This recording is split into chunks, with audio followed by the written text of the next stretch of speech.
Gold trusted gold buyers మీరు తాకట్టు పెట్టిన బంగారాన్ని విడిపించి ఈ రోజు ఉన్న మార్కెట్ ధరకు కొనబడను.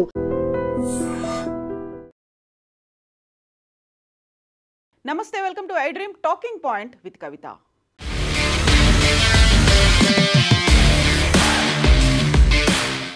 పాకిస్తాన్ అణ్వాయుధ పరీక్షలు చేస్తోంది. అది సింధ్ ప్రాంతంలో చాలా రహస్యంగా చేస్తోంది. ఆ ప్రాంత ప్రజలను కూడా దరిదాపుల్లో కూడా రానియకుండా సైన్యాన్ని మోహరించి మరి అణ్వాయుధ పరీక్షలు చేస్తోంది. ప్రపంచం ఇప్పుడు ప్రమాదపు టంచుల్లో ఉంది. మీరు ఇంటర్వ్యూన్ అవ్వండి, ఇండిపెండెంట్గా ఒక కమిటీని ఏర్పాటు చేసి ఇన్వెస్టిగేట్ చేయండి అంటూ పాకిస్తాన్లోని ప్రధాన ప్రాంతమైనటువంటి సింధ్ ప్రాంత వాసులు ఇప్పుడు అంతర్జాతీయంగా ఒక లేఖని రిలీజ్ చేశారు. ఇది కేవలం సింధ్ ప్రాంత ప్రజలకు మాత్రమే కాదు, ప్రపంచానికే ఒక రిస్క్గా పరిణమించబోతోంది. గ్లోబల్ రిస్క్ అనేది జరగబోతోంది. అందువల్ల మీరు ఇంటర్వ్యూన్ అవ్వాల్సినటువంటి అవసరం ఉంది అంటూ సింధ్ ప్రాంత ప్రజలైతే ఇప్పుడు అంతర్జాతీయంగా లేఖ రాశారు. దీంతో పాటుగా secretary general United Nations director కూడా ఒక లేఖ రాశారు. దీంతో పాటుగా International Atomic Energy Agency IAEA ఆఫీస్తో పాటుగా United Nations High Commissioner for Human Rights, దీంతో పాటుగా presidents and foreign ministers of the concerned స్టేట్స్కి వాళ్ళు ఒక లెటర్ రాశారు. ఇందులో ప్రధానంగా సింధ్ ప్రాంతంలో జరుగుతున్నటువంటి అణు పరీక్షలకు సంబంధించినటువంటి ఒక క్లియర్ మెసేజ్ని అయితే వాళ్ళు ప్రపంచానికి అందజేస్తున్నారు. ఇందులోనూ ప్రధానంగా సింధ్ ప్రాంతానికి సంబంధించి National Movement of Sindhu Desh, Sindhi civil సొసైటీతో పాటుగా కన్సర్న్డ్ ప్రజలు, స్థానికులు, కొన్ని స్వచ్ఛంద సంస్థలు కలిసి రాసినటువంటి ఈ లెటర్ అనేది ఇప్పుడు ప్రధానంగా ప్రపంచవ్యాప్తంగా అందరినీ ఆకర్షిస్తోంది. సింధ్ ముతహిజ్ మహజ్ అనే పౌర సమాజ గ్రూప్కి చెందినటువంటి షఫీ బుర్ఫాత్ ఆయన ఒక లెటర్ రాశాడు. కేవలం యునైటెడ్ నేషన్స్ జనరల్ సెక్రటరీకి లెటర్ రాయడమే కాదు, అంతర్జాతీయంగా ఉన్నటువంటి మీడియాలకు కూడా ఈ వార్తని అందించాడు. ఈ వార్త కరెక్ట్గా 2 రోజుల ముందే అమెరికా అధ్యక్షుడు డొనాల్డ్ ట్రంప్ పాకిస్తాన్ అణ్వాయుధ పరీక్షలు చేస్తోంది, దానికి సంబంధించినటువంటి ఖచ్చితమైనటువంటి సమాచారం మా దగ్గర ఉంది, ఏ ప్రాంతంలో చేస్తున్నారని తెలియకపోయినప్పటికీ ఆ అణ్వాయుధ పరీక్షల తర్వాత వచ్చేటువంటి భూ ప్రకంపనల ద్వారా మేము అణ్వాయుధ పరీక్షలు జరిగినట్టుగా గుర్తించగలుగుతున్నాము అని చెప్పిన తర్వాత బుర్ఫాత్ రాసినటువంటి లెటర్ ఇప్పుడు ప్రపంచ దృష్టిని ఆకర్షిస్తోంది. సింధ్ ప్రాంతంలో ఉన్నటువంటి కొండలు, లోయలు, చెరువుల దగ్గర సీక్రెట్గా బంకర్లను కూడా నిర్మించుకున్నారు. రహస్య ఛాంబర్లు కూడా ఉన్నాయి, టన్నెల్స్ ఉన్నాయి. ఆ టన్నెల్స్ నిర్మాణంతో పాటుగా ఇప్పుడు పరీక్షలు జరుపుతున్నటువంటి ఈ ప్రాంతం సరిహద్దుల్లోకి, దరిదాపుల్లోకి ఎవరూ రాకుండా సైన్యాన్ని మోహరించారు. సైన్యం బెదిరింపు చర్యలకు పాల్పడుతోంది. మా ప్రాంతానికి చెందినటువంటి లొకేషన్స్లోనే ఇప్పుడు బంకర్లను నిర్మించారు, టన్నెల్లు నిర్మించారు, సీక్రెట్ ఛాంబర్లు ఉన్నాయి, అక్కడ పరీక్షలు జరుగుతున్నాయి. దానికి సంబంధించినటువంటి ట్రెమార్స్ని కూడా మేము చూస్తున్నాము. ఒకవేళ ఈ పరీక్షలు కనుక కంటిన్యూ అవుతే గ్లోబల్ ప్రపంచానికే ఒక రిస్క్, ఒక ప్రమాదంగా మారబోతోంది. అక్కడ హ్యూమన్ రైట్స్కి సంబంధించి హననం జరుగుతోంది. ఎట్ ద సేమ్ టైం పర్యావరణానికి కూడా ముప్పు కలుగుతోంది అనేటువంటి మాటని ఈ సింధ్ ముతహిద్ మహజ్ పౌర సమాజ గ్రూప్ చైర్మన్ షఫీ బుర్ఫాత్ ఒక లెటర్ని అయితే రిలీజ్ చేశారు. బట్ ఈ డొనాల్డ్ ట్రంప్ మాట్లాడిన తర్వాత పాకిస్తాన్తో పాటుగా చైనా, సౌత్ కొరియా, రష్యా కూడా అణ్వాయుధ పరీక్షలు చేస్తున్నాయి, సీక్రెట్గా న్యూక్లియర్ టెస్టులు చేస్తున్నాయి అంటే పాకిస్తాన్ మాత్రం దాన్ని చాలా క్లియర్గా ఖండించింది. అలాంటి పరీక్షలు మేము చేయట్లేదు అనే మాటతో పాటుగా విధ్వంసకర శక్తిగా మేము మారట్లేదు, మొదటగా ప్రయోగించేది కానీ లేకుంటే పరిశీలించేది, వినియోగించే దేశంగా పాకిస్తాన్ మాత్రం ఉండదు అనే మాటని పాక్ సంబంధించినటువంటి అఫీషియల్స్ అయితే అనౌన్స్ చేశారు. ఇక చైనా మాత్రం అణ్వాయుధ పరీక్షలని ఒక ఫ్రెండ్లీ అణ్వాయుధ శక్తిగా ఉండడానికి మాత్రమే మేము నిర్వహిస్తాం తప్ప అణ్వాయుధ శక్తిని అవసరాల కోసం అంటే ఇంకొకరి మీద ప్రయోగించడానికి మాత్రం ఉపయోగించము అనేటువంటి మాటని చైనా కూడా చెప్పింది. అణ్వాయుధ దేశంగా, బాధ్యతాయుతమైనటువంటి అణ్వాయుధ దేశంగా ఎల్లప్పుడూ ఆత్మరక్షణ వ్యూహాన్ని అనుసరించడానికి మాత్రమే చైనా వాడుతుంది. ఒకవేళ అణు పరీక్షలు నిర్వహించాలి అని ఎవరైనా చెప్తే దానికి కట్టుబడి ఉంటాము అనేటువంటి మాటని చైనా కూడా చెప్పింది. బట్ పాకిస్తాన్ మాత్రం అణు పరీక్షలు నిర్వహించినటువంటి మొదటి దేశం కాదు, అదేవిధంగా అణు పరీక్షలను తిరిగి ప్రారంభించేటువంటి మొదటి దేశం కాదు అని అనౌన్స్ చేసినప్పటికీ బుర్ఫాత్ రాసినటువంటి ఈ లెటర్ మాత్రం ఇప్పుడు ప్రకంపనలు కలిగిస్తోంది. ప్రధానంగా ఆయన బుర్ఫాత్ రాసినటువంటి లెటర్ని బట్టి చూస్తే సింధ్ ప్రాంతంలో ఎక్కడెక్కడ సొరంగాలు తవ్వుతున్నారు అనేటువంటి వివరాల్ని కూడా ఆయన అందజేశారు. జంషోరో సింధ్ ప్రాంతంలో కీలకమైనటువంటి ప్రాంతం.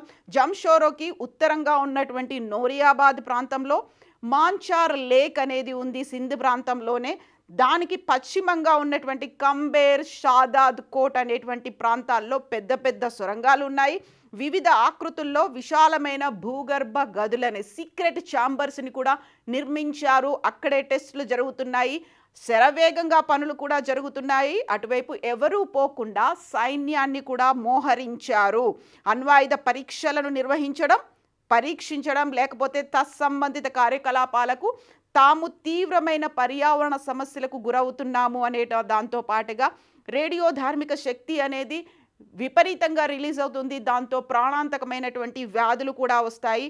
అది తమని చుట్టుముట్టబోతోంది, ఒక గ్లోబల్ రిస్క్గా కూడా పరిణమించబోతోంది అనేటువంటి మాటని బుర్ఫాత్ అయితే ఆ లెటర్లో చాలా క్లియర్గా మెన్షన్ చేశారు. ఎవరి ఒత్తిళ్లకు లొంగకుండా ఉండేటువంటి ఒక ఇండిపెండెంట్ కమిటీని కూడా ఏర్పాటు చేయాలి, వాళ్ళు వచ్చి అక్కడ టెస్ట్ చేయాలి అంటూ ఆయన కూడా ఇంటర్నేషనల్ అటామిక్ సెంటర్ కూడా ఒక లెటర్ రాశారు. సాంకేతిక నిపుణులను సింధ్ ప్రాంతానికి పంపాలని, అణుశక్తి సంస్థను, స్వతంత్ర నిజ నిర్ధారణ కమిటీని ఏర్పాటు చేయాలని, ఐక్యరాజ్య సమితి జనరల్ సెక్రటరీని, మానవ హక్కులు, పర్యావరణ సంబంధ ప్రభావ అంచనాల కోసం బృందాలను పంపాలని లెటర్ అయితే రాశారు. అణ్వాయుధ పరీక్షలకు పాకిస్తాన్ సిద్ధమవుతోంది అనేటువంటి వాదనని ఇప్పుడు పాకిస్తాన్ నుంచి అధికారులైతే ధృవీకరించకపోయినప్పటికీ, దాన్ని కొట్టి పారేస్తున్నప్పటికీ సీక్రెట్గా నిర్వహిస్తున్నారు అనేటువంటి మాటని నాట్ ఓన్లీ అమెరికా అధ్యక్షుడు డొనాల్డ్ ట్రంప్ చెప్పడమే కాదు, అక్కడున్నటువంటి ప్రాంతవాసులు, సింధ్ ప్రాంతవాసులు కూడా ఇప్పుడు వెల్లడించడం అనేది చాలా సంచలనాన్ని కలిగించేటువంటి విషయం. ఒక అణ్వాయుధ పరీక్షలు జరపడం వల్ల వచ్చేటువంటి దుష్ప్రభావాలు, దాంతోపాటుగా పర్యావరణానికి సంబంధించినటువంటి ఎఫెక్ట్ల మీద దృష్టి సారించాల్సినటువంటి అవసరం ఉంది. ఎట్ ద సేమ్ టైం ఒక థ్రెట్గా కూడా పరిణమించబోతోంది. నాట్ ఓన్లీ అక్కడున్నటువంటి ఆ సింధ్ ప్రాంత వాసులకి మాత్రమే కాదు, గ్లోబల్గా కూడా ఒక థ్రెట్ అనేది ఉంది. కాబట్టి ఇమ్మీడియట్గా ఇంటర్వ్యూన్ అవ్వాల్సినటువంటి అవసరం ఉంది. అందులో పాకిస్తాన్ని కట్టడి చేయాల్సినటువంటి అవసరం ఉంది. గతంలో కూడా ఇలాంటి అణ్వాయుధ పరీక్షలు చేసినప్పుడే మాకు బ్రెడ్ కావాలి తప్ప బాంబులు కాదు అనేటువంటి మాటని అక్కడున్నటువంటి చిన్నపిల్లలతో సహా ప్రతి ఒక్కరు కూడా నినదించారు, నిరసించారు, ఆందోళన చేశారు, రోడ్ల మీదకెక్కారు. ఇప్పుడు ఈ పరిస్థితి సింధ్ ప్రాంత వాసులకి మాత్రమే ఉంది. గతంలో ఆపరేషన్ సింధూర్ సమయంలో జరిగినటువంటి దాడుల వెనుక వైమానిక స్థావరాలే కాదు, దాంతో పాటుగా ఆల్మోస్ట్ అక్కడ ఉన్నటువంటి కాంకేర్ దగ్గర ఉన్నటువంటి అణ్వాయుధ పరీక్షలు నిర్వహించేటువంటి ప్లేస్, అక్కడ కూడా మన భారతదేశానికి చెందినటువంటి ఫైటర్ జెట్లు అటాక్ చేశాయి. ఆపరేషన్ సింధూర్ తర్వాత 9 వైమానిక స్థావరాలు, ఆర్మీ స్థావరాలతో పాటుగా ఆల్మోస్ట్ ఎక్కడైతే న్యూక్లియర్ టెస్టులు జరుగుతున్నాయో అంత దూరం వెళ్ళారు. ఇప్పుడు సింధ్ ప్రాంతానికి వెళ్తే అది చాలా దూరంగా ఉంటుంది. ఎవరు కూడా తమని ఐడెంటిఫై చేయలేరు. శత్రు దుర్భేద్యంగా తయారవడమే కాదు, ఒక థ్రెట్ కలిగించడానికి కూడా సింధ్ ప్రాంతాన్ని ఏర్పాటు చేసుకున్నారు అనేటువంటి వాదనలు వినిపిస్తున్నాయి. భారతదేశానికి అందుబాటులో లేకుండా సుదూర తీరంలో అయితే దీన్ని ఏర్పాటు చేసుకోవచ్చు అనే ఉద్దేశంతో సింధ్ ప్రాంతంలో ఇప్పుడు టెస్టులు, పరీక్షలు జరుగుతున్నట్టుగా అయితే అంచనా వేస్తున్నారు. బట్ ముందుగా చెప్పినట్టుగా మేమైతే పాకిస్తాన్ అయితే దాన్ని యాక్సెప్ట్ చేయట్లేదు. ముందు మేము ప్రయోగించాం, ముందు మేము పరీక్షలు నిర్వహించాం, మొదటి దేశం మాది కాదు అని చెప్పినప్పటికీ సీక్రెట్గా జరుగుతోంది. బట్ అమెరికా కూడా దీన్ని నిర్ధారిస్తోంది. మీకంటే కూడా మా దగ్గర అత్యంత శక్తివంతమైనటువంటి అణ్వాయుధాలు ఉన్నాయి, ఈ ప్రపంచాన్ని 150 సార్లు ధ్వంసం చేయగలిగినంత శక్తి ఉన్నటువంటి అణ్వాయుధాలు మా దగ్గర ఉన్నాయి అనేటువంటి మాటని అమెరికా కూడా చెప్తోంది. నార్త్ కొరియా అయితే దీని గురించి అసలు స్పందించలేదు. At the same time Russia కూడా మాటల్ని పట్టించుకోకుండానే వ్యవహరిస్తోంది. బట్ చైనా, పాకిస్తాన్ రెస్పాండ్ అయినప్పటికీ పాకిస్తాన్లో మాత్రం ఇప్పటికీ పరీక్షలు జరుగుతున్నాయి అనేది బుర్ఫాత్ రాసినటువంటి లెటర్ని బట్టి అయితే తెలుస్తోంది. సో ఇప్పటికైతే అంతర్జాతీయ సమాజం ఇంకా స్పందించలేదు, ఐక్యరాజ్య సమితి ఇంకా స్పందించలేదు. At the same time international Atomic Energy agency కూడా ఇంకా స్పందించలేదు. ఇండిపెండెంట్ బాడీస్ని అక్కడికి పంపిస్తుందా?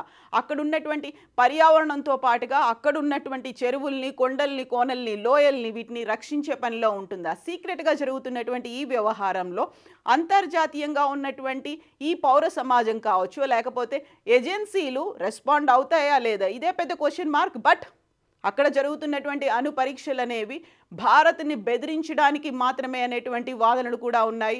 భారత్ని లొంగ తీసుకోవడం, లేకపోతే ఆపరేషన్ సింధూర్ తర్వాత జరిగినటువంటి ఒక పరాజయాన్ని నుంచి బయటపడడానికి 2 రకాల మార్గాల్ని అన్వేషిస్తోంది. అందులోనూ ప్రధానంగా ఇక్కడ ఆత్మాహుతి దాడుల్ని ప్రయోగించడం, లేకపోతే మారణాయుధుల్ని ప్రయోగించి కశ్మీర్లో అల్లకల్లోలం సృష్టించడంతో పాటుగా డ్రగ్స్, అక్రమాయుధాల రవాణా చేయడం, ఇవి 2 అంశాలైతే ఇంటర్నల్గా న్యూక్లియర్ టెస్ట్లను చేయడం, ఒక 3 రకాల వ్యూహాలతో పాకిస్తాన్ ఇప్పుడు ముందుకు వెళ్ళాలని చూస్తోంది. భారతదేశం మీద మేము తక్కువ కాదు, ఏ క్షణమైనా అటాక్ చేయొచ్చు అనేటువంటి ఒక ఇండైరెక్ట్ మెసేజ్ ఇస్తోంది అనేటువంటి వాదనలు కూడా ఉన్నాయి. ఈ నేపథ్యంలోనే భారతదేశం కూడా ఒక త్రిశూల విన్యాసాలని అయితే చేస్తోంది. త్రివిధ దళాల్ని అందుకు సన్నద్ధం చేసే పనిలో ఉంది. అందులోనూ ఆపరేషన్ సింధూర్కి సంబంధించి 2.0 ఏ క్షణమైనా జరగవచ్చు, మేము రీలాంచ్ చేస్తాము అనే మాటని రక్షణ శాఖ మంత్రి, ప్రధానమంత్రి, త్రివిధ దళాలు కూడా పదే పదే చెప్తున్నాయి. అందులో కూడా ఇప్పుడు లైన్ ఆఫ్ కంట్రోల్, పాక్ ఆక్రమిత కాశ్మీర్కి సంబంధించి కశ్మీర్లో ఉగ్రవాదులు ఎంటర్ అయ్యారు అనేటువంటి ఇంటెలిజెన్స్ సమాచారం కూడా ఉన్నటువంటి నేపథ్యంలో ఇప్పుడు జరుగుతున్నటువంటి ఈ న్యూక్లియర్ పరీక్షలు, ఆ తర్వాత సొరంగాలు, సీక్రెట్ ఛాంబర్ల నిర్మాణం అండ్ అక్కడ జరుగుతున్నటువంటి సీక్రెట్గా జరుగుతున్నటువంటి పరీక్షలు, వీటన్నిటితో పాటుగా అంతర్జాతీయ సమాజం, అందులోనూ అమెరికా ఏం చేయబోతోంది, ఎలాంటి ప్రెషర్ పెట్టబోతోంది అనేది ఒక బిగ్గెస్ట్ క్వశ్చన్ మార్క్గా మిగిలిపోయింది. సో పాకిస్తాన్కి ఎవరు ఫండ్ చేస్తున్నారు, పాకిస్తాన్కి అంత ధైర్యం ఎక్కడి నుంచి వచ్చింది, పాకిస్తాన్ వెనకాల అణ్వాయుధ పరీక్షలు జరపడం వెనకాల ఎవరున్నారు, ఇవి తేల్చడంతో పాటుగా అంతర్జాతీయ సమాజం కట్టడి చేస్తోందా లేదా, ఇదే $1 మిలియన్ క్వశ్చన్. యాక్చువల్గా పాకిస్తాన్ ఎందుకని ఇలాంటి దుస్సాహసానికి పాల్పడుతోంది, ఎవరున్నారని మీరు భావిస్తున్నారు? కామెంట్స్ రూపంలో తెలియజేయండి.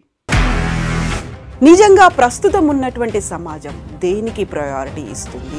ఆర్థిక సంబంధాల చుట్టూ మాత్రమే తిరుగుతుంది. మళ్ళీ ఎన్నికలంగానే చాలా విరక్తి కలుగుతుంది. మంచి అనిపిస్తుంది కదా, లేడీస్ కూడా ఛాలెంజింగ్ జాబ్స్ చేసినప్పుడు చాలా బాగుంటది. ట్రాఫిక్ అసిస్టెంట్స్ గా నియమించిన ట్రాన్స్జెండర్స్ అందరితో సాల్యూట్ చేయించుకుంటున్నారు. ఫుడ్ డెలివరీ ఇవ్వటానికి వెళ్ళినటువంటి డెలివరీ బాయ్ అనిల్ పై కళ్ళ ముందు